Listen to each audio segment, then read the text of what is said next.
house that sold with really unique pricing recently. All right, so here's the story. Okay, yeah.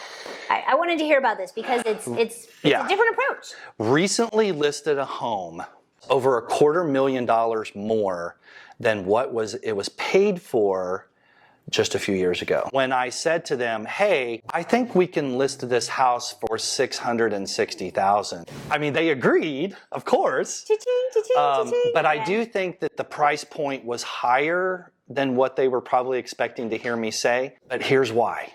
Tell me. I've been doing a lot of research for a few months this year on Airbnbs. Yes.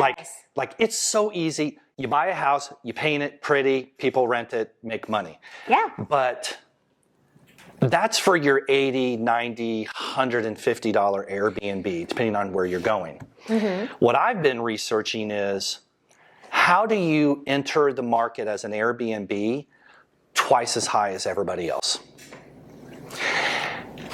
It's pretty visual. Yeah. It's a visual play.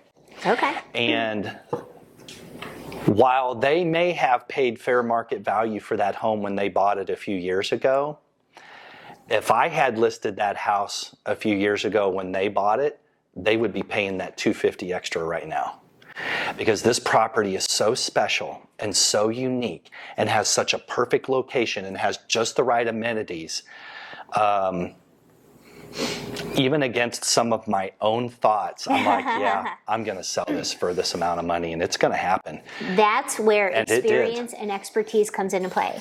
Because if you didn't know the area and you didn't know all the unique things about that home and the amenities and the area, and really knowing like this is going to drive people here, this is going to be a competitive multiple offer situation, you need to know that so that you put the right number out there to get it. You can't just look at the comps.